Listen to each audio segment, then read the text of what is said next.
Not so long ago, out in the country, there lived a mouse, a country mouse. He lived in a barn, in a corn crib on a farm. And he was very happy. Also, upon this same time, in the city, there lived another mouse, a city mouse. He lived in the topmost apartment of the tallest hotel in the butler's pantry. And he was very happy. Also.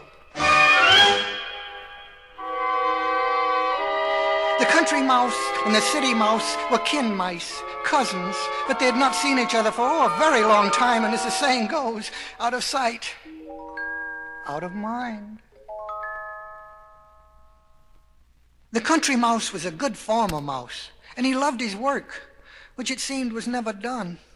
Already he'd been up since dawn's crack, feeding, slopping, plowing, cooking, weeding. He was tired, and his name was Cyrus.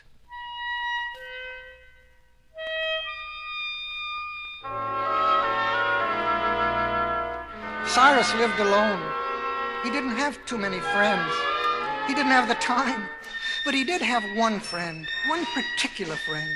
And this one friend more than made up for the missing many. And his name was Boots.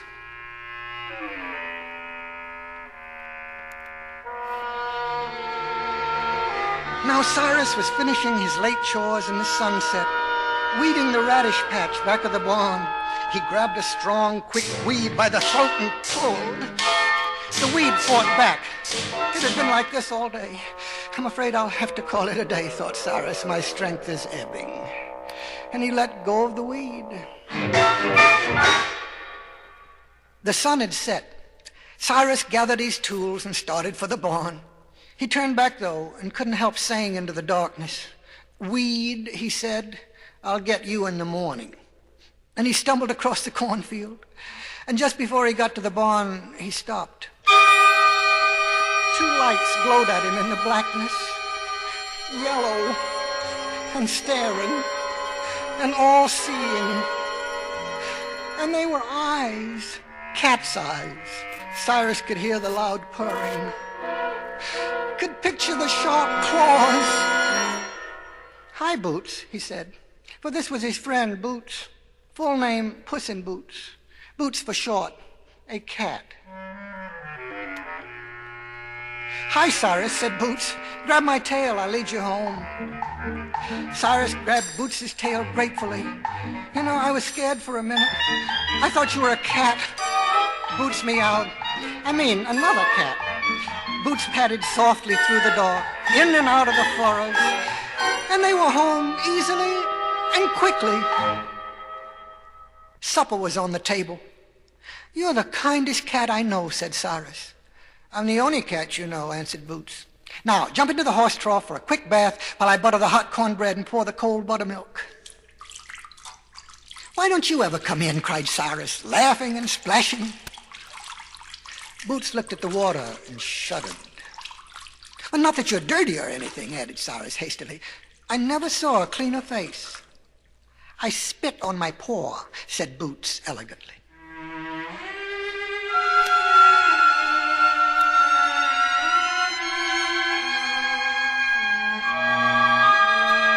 After supper, Cyrus lit his corncob pipe, and Boots took a small nip of catnip.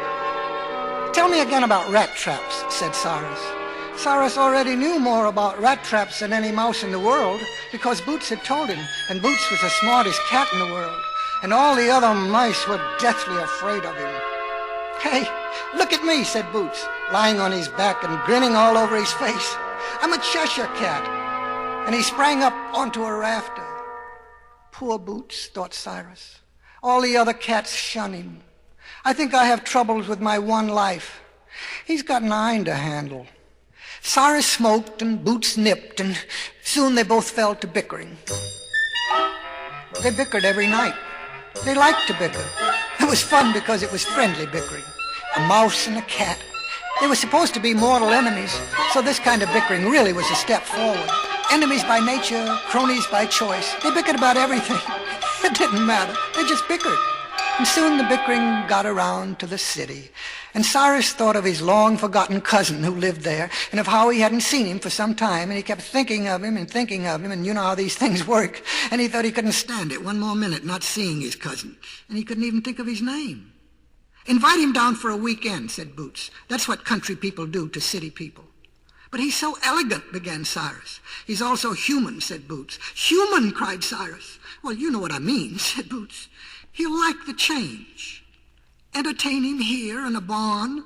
"Certainly," said Boots. "Have a barn dance." He was now warming to his subject. "And a moonlight hayride and a corn husking, and take him one night for a box supper in the church basement, huh?" "Oh, he's so rich he probably wouldn't be seen dead with a poor church mouse," said Cyrus. Boots was walking up and down the rafters, planning, waving his paws. "You'll fall," Cyrus said. "So," said Boots, and proceeded to do just that, landing unhurt on his feet as usual. "I keep forgetting," Cyrus apologized. Well, they bickered back and forth. But before bedtime, a letter had been dispatched inviting the city mouse to the country for the weekend.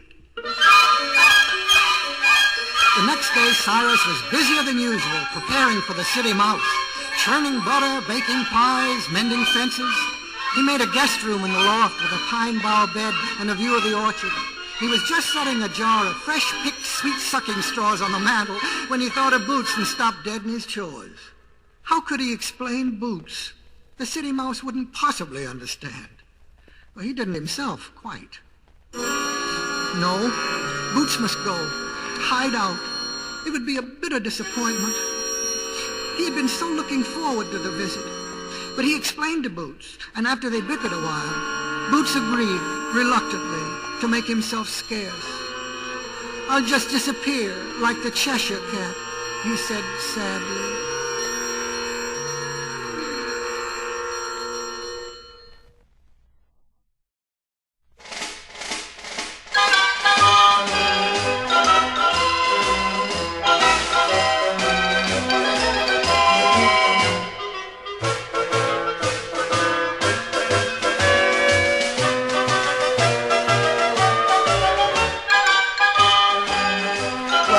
Cousin arrived. His name was Archie. He had very narrow shoulders, and Cyrus suspected he did something to his whiskers. They were that curly. "I'll have a hot bath and a lie down before tea," was the first thing Archie said, even before he said, "Hello, a nice place you've got here," which he never did say. Cyrus's mouth hung open in wonderment. He led him to the horse trough. Cold, Archie shuddered. But what diction, thought Cyrus, even though he was crushed. And what elegant airs he has. Cyrus's nerves were frayed. And what fashionable clothes. Cyrus knew it wasn't going to work out. And a cane, he noticed.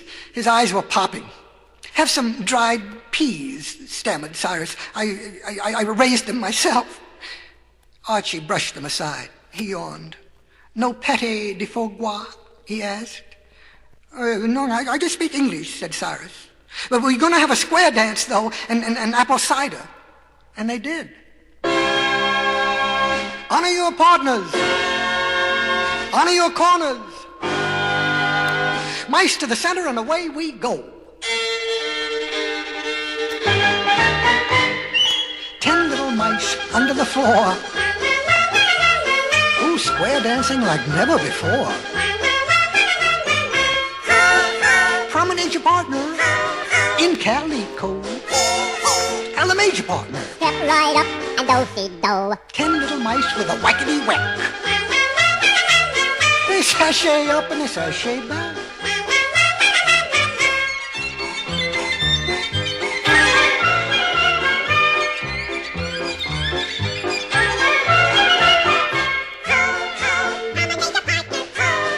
In calico.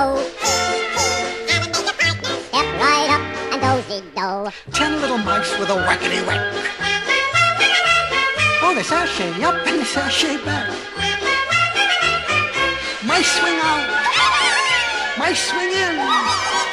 The other way. And you're back again. And now step right up. And a do-si-do. Oh, now hurry up, hurry up, hurry up, hurry up, and don't be slow. Archie scarcely noticed the guests, and he wouldn't square dance. He wouldn't round. And he sulked because no one would do the tango. Mouse hospitality was in high, but it rode right on over Archie's head. The more bored Archie became, the harder they tried to entertain him. They laughed and they danced louder and faster. Soon the music was deafening. The barn was bedlam. At the height of the din, Boots appeared. The fiddler spied him first and called the caller. And the caller called, "Run for your lives! Cat!" And that barn was cleared of every guest before you could say Jack Robinson, or Jack even.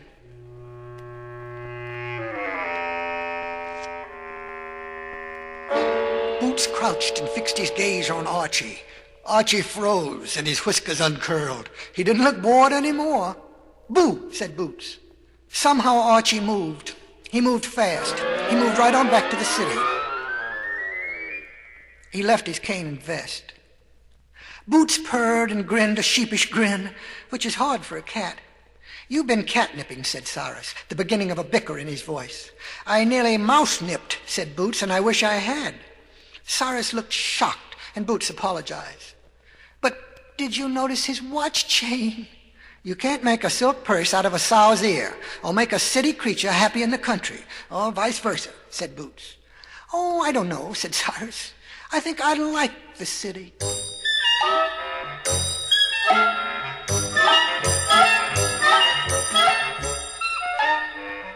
"Stay where you're happy," said Boots. "Why?" asked Cyrus. And then the bickering began in earnest.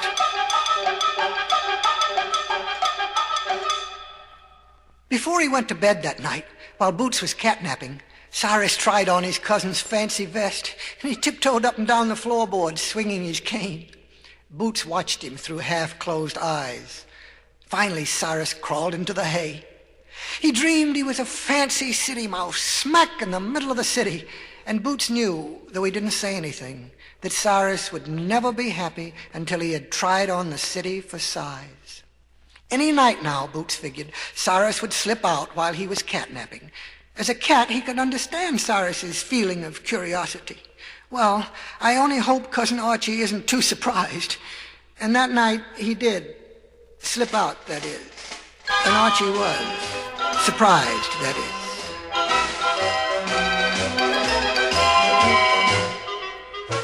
In fact, he didn't even know him. He was about to close the door in his face. "It's Cyrus," wailed Cyrus, "your city cousin from the country."